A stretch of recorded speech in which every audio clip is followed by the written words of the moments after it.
সবাইকে শুভ সকাল। কালকে রাতে যেহেতু বৃষ্টি হয়েছে, দেখো ছাদটার কি অবস্থা, পুরো চারদিকে পাতা টাতা পুরো একদম অবস্থা খারাপ নেই। দেখো পুরো একদম পুরো নোংরা হয়ে গেছে ছাদটা।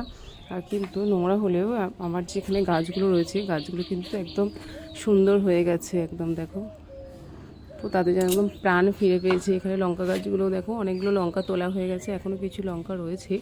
আর এখানে এই দেখো বেগুনগুলো কেমন হচ্ছে। এখানে এই দেখো বেগুন এখানে হয়েছে।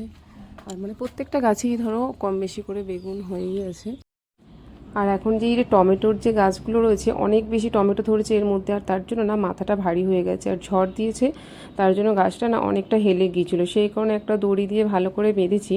আর লাঠিগুলো একটু ছোট ছোট হয়ে গেছে, মানে গাছের তুলনায় লাঠিগুলো ছোট হয়ে গেছে। এখন কিন্তু বড় লাঠি দিয়ে আবার ভালো করে সুন্দর করে বাঁধতে হবে। আর এখানে যে মানে কাঁচা লঙ্কার চারাগুলো বসিয়েছিলাম, সেই চারাগুলো সুন্দর ছিল, কিন্তু কালকে ঝড়ের কারণেই হয়তো এরকম কীরকম অবস্থা হয়ে গেছে।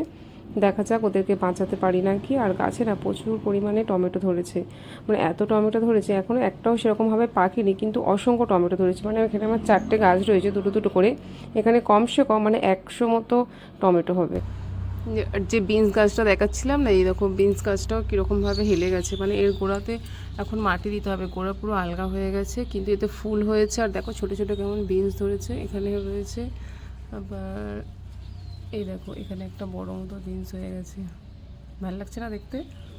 কলমির শাকগুলোও দেখো একদম সুন্দর হয়ে গেছে বৃষ্টির জল পেয়ে। তারপর একদম পুরো ঘনভাবে বেরিয়েছে। এখানে একটা মানে গ্রো ব্যাগ রয়েছে, আর একটা রয়েছে এখানে, কিন্তু এখানে না খুব বেশি দানা বেরোয়নি, অল্প বেরিয়েছে দেখি। আর এই কপি গাছগুলো দেখো বৃষ্টির জল পেয়ে একদম সতেজ হয়ে গেছে। আর কদিন পরই এদের সব কটাকে তুলে নেবো একসাথে, কারণ গরম পড়ে গেলে এই কপি আর বা তখন আর ভালো হয় না। চলো আজকের মতো আমার ভিডিওটা এখানেই।